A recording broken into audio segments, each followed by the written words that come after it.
Bismillahirrahmanirrahim. This is Shakil Ahmed from Aspire College, Thokar campus. Students, we will discuss about reproduction chapter 18 हमारे पास है bio में और हमने इसके बारे में डिस्कस करना है. First of all I would like to tell you about कितने मार्क्स का पेपर हमें आना है और कितने एमसीक्यूज़ आएंगे, कितने शॉर्ट आएंगे, कितने लॉन्ग आएंगे. तो हमारे सामने 2 एमसीक्यूज़ इस चैप्टर में से आएंगे, 3 शॉर्ट क्वेश्चन आएंगे और 1 बच्चों लॉन्ग क्वेश्चन आएगा. ऐसे टोटल हमारे पास 12 नंबर का पेपर इस चैप्टर में से आएगा. अब यहाँ पे हमारे पास इस 12 नंबर के लिए आप लोगों को पता है कि फिर ये चैप्टर हमारे लिए बहुत ही इम्पोर्टेंट है.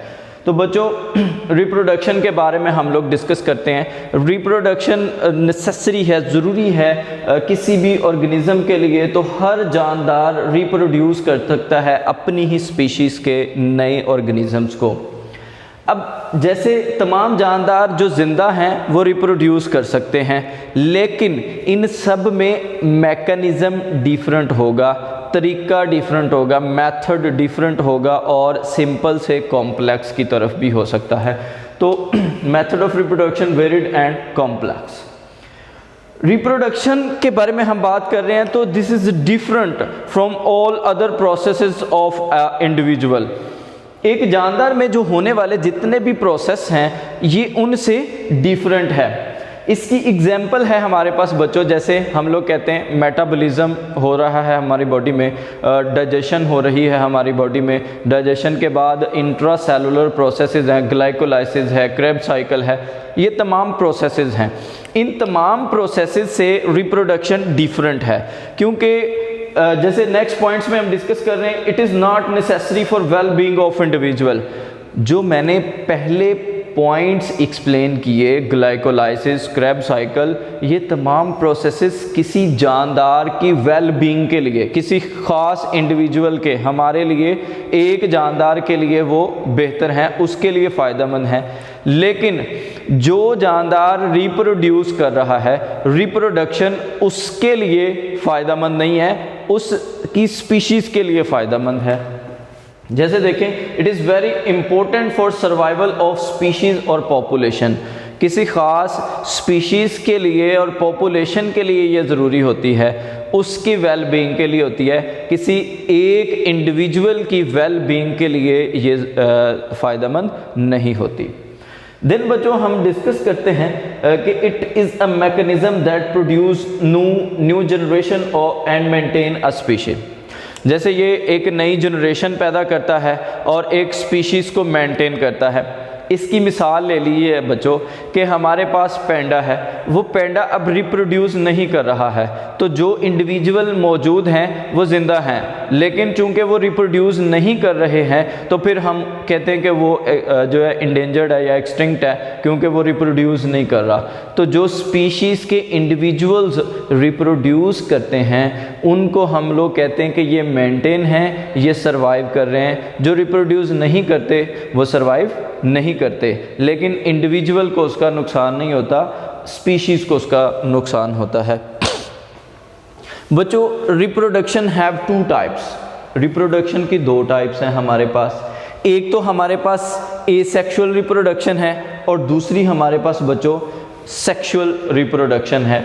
हमने इन दोनों के बारे में नेक्स्ट टॉपिक्स में भी डिस्कस करना है, तो हम डिटेल में, चूंकि आपके फर्स्ट इंट्रोडक्शन वाले पेज में जस्ट एसेक्सुअल के बारे में ज़्यादा डिटेल बताई हुई है, जबकि सेक्सुअल और एसेक्सुअल में रिप्रोडक्शन इन एनिमल्स के टॉपिक में आपको एक्सप्लेन की गई है, तो हम यहीं पे इसको एक्सप्लेन करेंगे. देखें बच्चों, एसेक्सुअल रिप्रोडक्शन और सेक्सुअल रिप्रोडक्शन में बेसिक डिफरेंसेस को यहाँ पे हम कंपेयर कर रहे हैं, यहाँ पे डिस्कस कर रहे हैं. तो requires only a single person, single parent required होता है, एक ही जानदार से नए जानदार पैदा होते हैं. जबकि सेक्सुअल रिप्रोडक्शन में हमें 2 जानदारों की ज़रूरत होती है, 2 पेरेंट्स की ज़रूरत होती है. जैसे यहाँ पे एसेक्सुअल रिप्रोडक्शन में गोनेड्स इन्वॉल्व नहीं होंगे.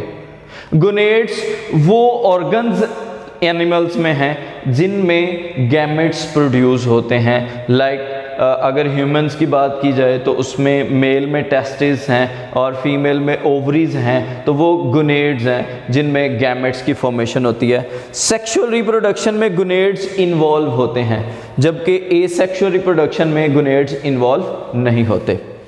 बच्चों एसेक्सुअल रिप्रोडक्शन में चूंकि गुनेड्स नहीं हैं तो वहाँ पे गैमेट्स भी नहीं होंगे, गैमेट्स की फॉर्मेशन नहीं होगी, जबकि यहाँ गुनेड्स इन्वॉल्व होते हैं, यहाँ पे गैमेट्स भी बनेंगे। फिर बच्चों सेल्स, यहाँ पे डिवीजन की क्या तरीकाकार है, सेल्स कैसे डिवाइड करेंगे, तो cell divides through mitosis. Asexual reproduction में माइटोसिस के ज़रिए सेल डिवाइड करते हैं, जबकि सेक्सुअल रिप्रोडक्शन के लिए cell divides through meiosis. Meiosis को हम लोग रिडक्शनल डिवीजन भी कहते हैं। और देन हम बात करेंगे कि बच्चों अगर सेल माइटोसिस के ज़रिए डिवाइड करता है तो फिर ऑफस्प्रिंग भी आइडेंटिकल होंगे, ऑफस्प्रिंग आइडेंटिकल होंगे, जबकि यहाँ पे मियोसिस हो रही है और मियोसिस के नतीजे में बनने वाले सेल्स 100% आइडेंटिकल नहीं होते हैं। बच्चों जब बात करें एसेक्सुअल रिप्रोडक्शन की हम कर रहे हैं, तो जैसे हमने बात की कि यहाँ पे आइडेंटिकल होते हैं, तो उसकी वजह यह कि फिर कोई वेरिएशंस नहीं होती हैं, कोई नए रिकॉम्बिनेशंस नहीं बनते। रिकॉम्बिनेशंस से मुराद जेनेटिक रिकॉम्बिनेशंस हैं। बच्चों चूँकि यहाँ पे मियोसिस होती है, मियोसिस की वजह से यहाँ इंडिविजुअल्स में वेरिएशंस आती हैं और जेनेटिक रिकॉम्बिनेशंस होते हैं। इसकी मिसाल है बच्चों, हम लोग पहले भी मैट्रिक लेवल पे सीख चुके हैं, सेल साइकिल के बारे में आप लोगों को पता है कि जब मियोसिस हो रही होती है तो उस वक्त क्रॉसिंग ओवर ऑफ क्रोमोसोम्स होती है। जस्ट लाइक आप लोगों ने देखा होगा कि क्रोमोसोम्स में जैसे ये एक क्रोमोसोम है, ये एक क्रोमोसोम है और इसका एक क्रोमैटिड दूसरे क्रोमोसोम के क्रोमैटिड से, अब ये हमारे पास क्रोमैटिड है और ये एक दूसरे को ओवरलैप करते हैं, क्रॉस करते हैं। अब जब ये क्रॉस करके एक दूसरे से अलहदा होते हैं तो इनके सेगमेंट्स एक दूसरे के साथ एक्सचेंज कर जाते हैं। जब सेगमेंट्स तब्दील हो जाते हैं, एक दूसरे पर मुंतकिल होते हैं, इसका सेगमेंट इस पे मुंतकिल हो जाएगा और इसका सेगमेंट इस पे मुंतकिल हो जाएगा, उसकी वजह से बच्चों वेरिएशंस आएंगी, उसकी वजह से जेनेटिक रिकॉम्बिनेशंस आएंगे। देन बात करते हैं बच्चों कि इसमें बनने वाले सेल्स जो होंगे वो डिप्लॉयड होंगे हमारे पास। अब यहाँ पे बनने वाले सेल्स डिप्लॉयड होंगे और यहाँ पे बनने वाले सेल्स हमारे पास हैप्लॉयड होंगे। ये सेल्स डिप्लॉयड का मतलब ये होता है कि complete set of number of chromosomes. जैसे कि हम ये कहते हैं ह्यूमंस में, इंसानों की अगर बात की जाए तो 23 सेट्स मौजूद होते हैं। 23 सेट्स का मतलब है टोटल क्रोमोसोम्स जो होंगे वो होंगे तो 46, लेकिन वो 23 होमोलोगस पेयर्स की फॉर्म में पाए जाएंगे।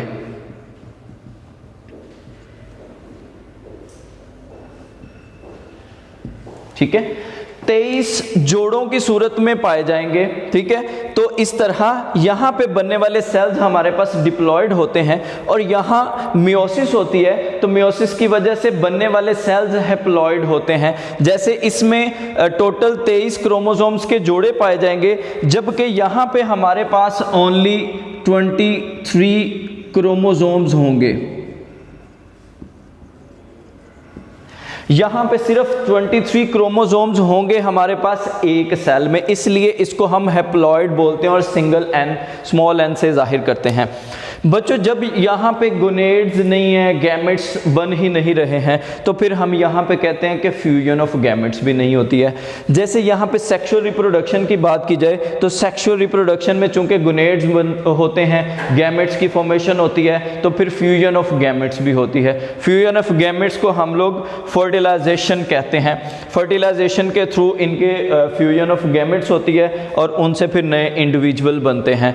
तो ये हमारे पास एक कंपैरिजन है सेक्सुअल और एसेक्सुअल रिप्रोडक्शन में। अभी हम लोग थोड़े से पॉइंट्स डिस्कस करेंगे एसेक्सुअल रिप्रोडक्शन के लिए कि एसेक्सुअल रिप्रोडक्शन में कौन कौन से मेथड्स हमारी बुक में गिवन है। बच्चों हमने सेक्सुअल और एसेक्सुअल रिप्रोडक्शन में डिफरेंट पॉइंट्स को डिस्कस किया, इनमें डिफरेंसेस को डिस्कस किया।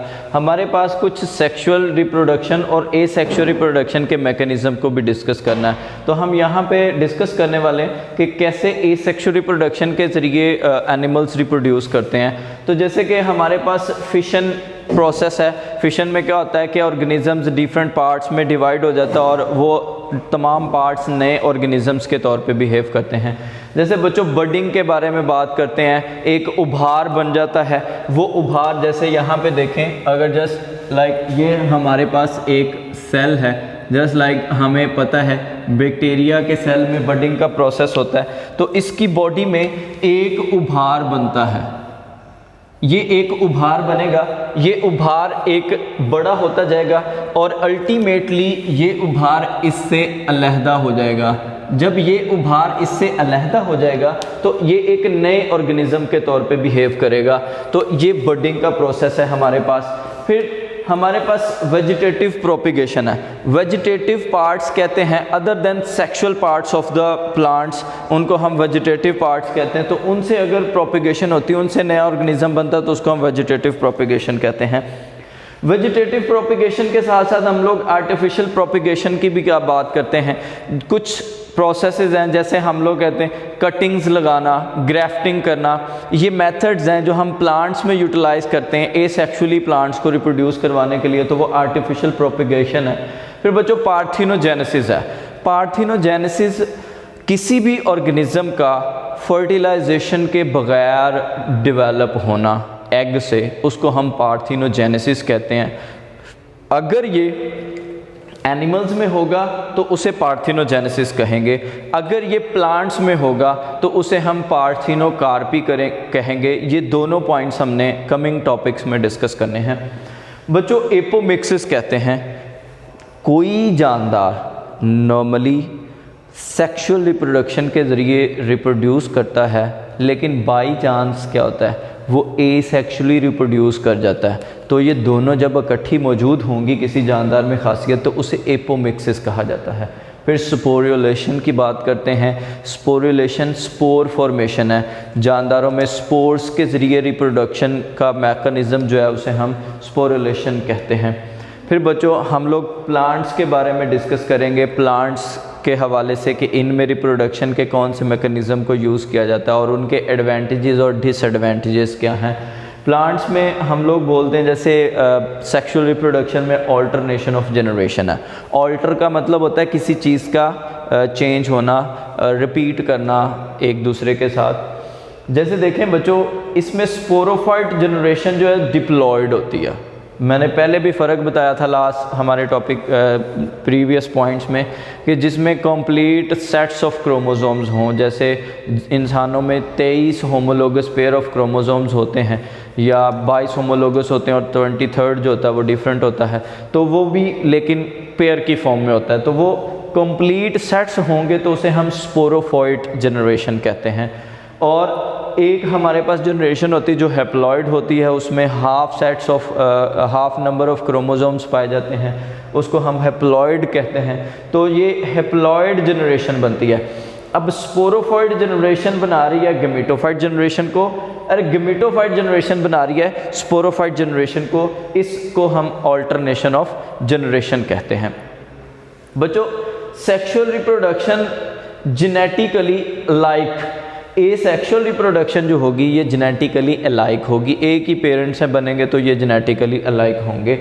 फिर बच्चों पेरेंट्स की तरह के होंगे लेकिन इनके कुछ फ़ायदे हैं। जैसे देखें ये वेरी रैपिड होगी, हमें इसकी जनरेशन्स बहुत जल्दी से हासिल हो सकती हैं, लेकिन इन जनरेशन में फिर कुछ प्रॉब्लम्स भी आते हैं। ये अडेप्टिव नहीं हो सकते, मतलब सरवाइव नहीं कर सकते हैं और कुछ स्टेजेस पे फिर ये ख़तरनाक भी साबित हो सकते हैं। जैसे एक हमने बहुत बड़ी जनरेशन डेवलप करवा लिया, उस जनरेशन में कोई बीमारी फैल गई।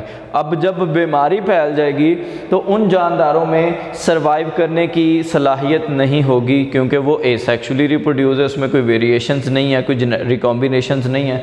तो फिर उसको हम बोलते हैं जियोपेडाइज, कि बेसिकली ख़तरे में आ जाना किसी चीज़ का। तो बच्चों हम लोग नेक्स्ट पॉइंट्स की तरफ चलते हैं। इंसान ने इस रिप्रोडक्शन को फेवर किया है, मतलब इसको पसंद किया है, क्योंकि इससे जल्दी चीज़ें हासिल हो जाती हैं और हम जो इंक्रीजिंग डिमांड्स हैं उनको पूरा कर सकते हैं, जैसे वेजिटेबल्स की हैं, क्रॉप्स वगैरह की। तो वो तमाम डिमांड्स को पूरा करने के लिए इंसान ने इसको फेवर दिया है एसेक्सुअल रिप्रोडक्शन को।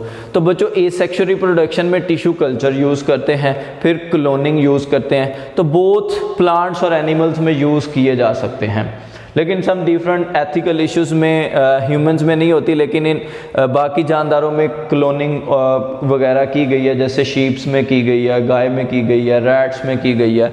देन इसी तरह प्लांट्स में टिश्यू कल्चर का प्रोसेस बहुत ज़्यादा यूटिलाइज़ किया जाता है कि टिश्यूज़ को यूटिलाइज़ किया जाता है, उनसे नए प्लांट्स ग्रो करवाए जाते हैं। बच्चों क्लोनिंग वगैरह प्रैक्टिस्ड हैं, इनकी प्रैक्टिस की जाई है, कामयाब प्रैक्टिस हुई है, लेकिन इसके कुछ डिसएडवांटेजेस हैं। जैसे मैंने पहले भी आपको बताया कि इनमें रैपिड ग्रोथ तो होती है, लेकिन उसके साथ साथ रैपिड एजिंग भी होती है।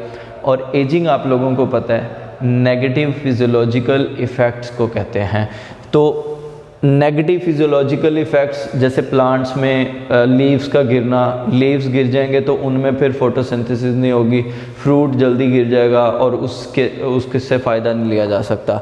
Low resistance against environmental stress and disease, इनमें बहुत ज़्यादा रेजिस्टेंस कम होगी, इम्यूनिटी कम होगी माहौल में चेंज के अगेंस्ट, बीमारी के against. Still not being accepted, अभी भी इसे इन वजूहात से इन्हें ज़्यादा एक्सेप्ट नहीं किया जाता, सोशली भी और मॉरली भी।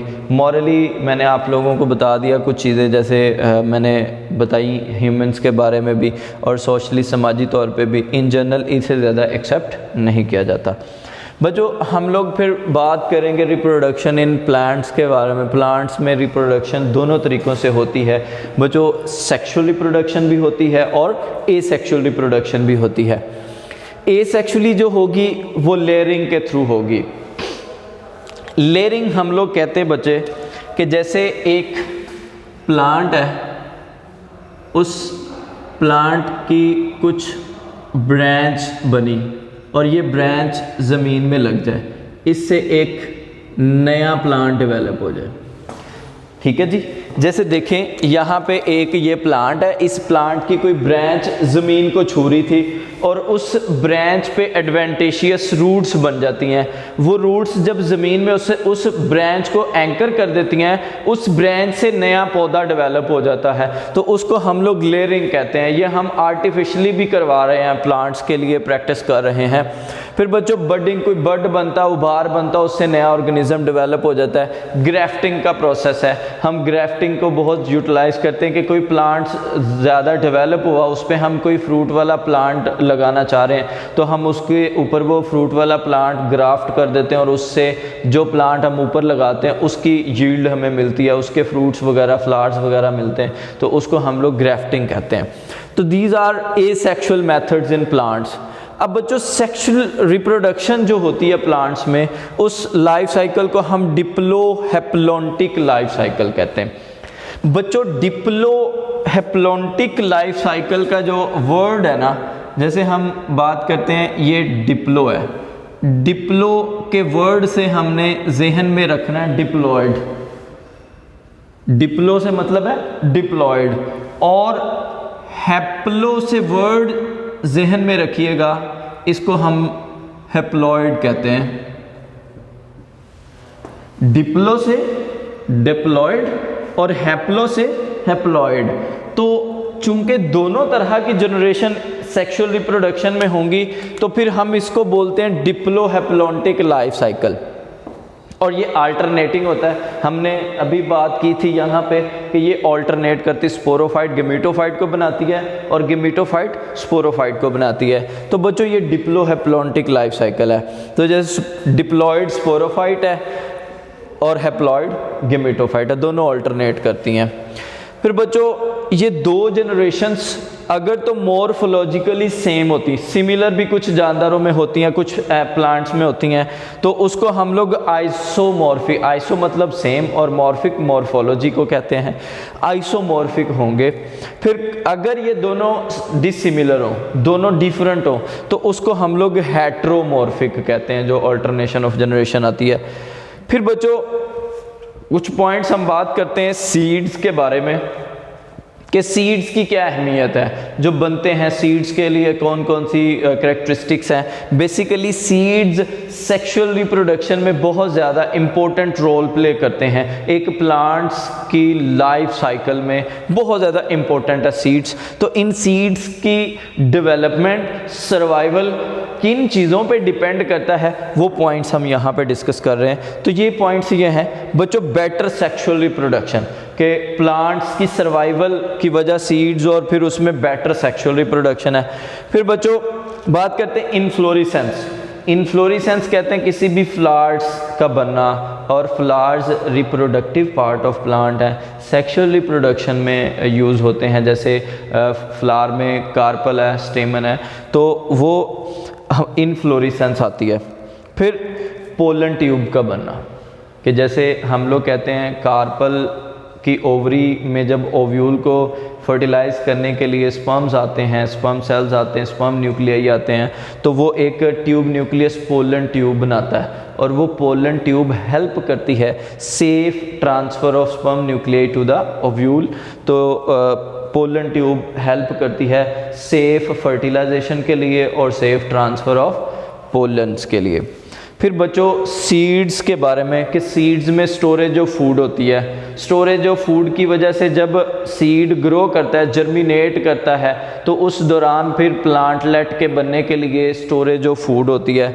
देन बच्चों प्रोटेक्शन की बात करते हैं। प्रोटेक्शन हम लोग कहते हैं सीड के ऊपर एक सीड कोट होता है जो उसको प्रोटेक्ट करता है अनफेवरेबल कंडीशन से, इन्वायरमेंटल स्ट्रेस से, वो प्रोटेक्ट करके रखता है। सीड कोट उसको हम कहते हैं प्रोटेक्शन के लिए। जैसे हम लोग पीनट्स खाते हैं, मूंगफली खाते हैं, उसके ऊपर एक कवरिंग होती है ब्राउन सी, उसको हम लोग सीड कोट कहते हैं। नारियल खाते हैं, जो नारियल खा लेते हैं हम, उसके ऊपर जो कवरिंग, हार्ड कवरिंग होती है, वो भी उसका सीड कोट होता है।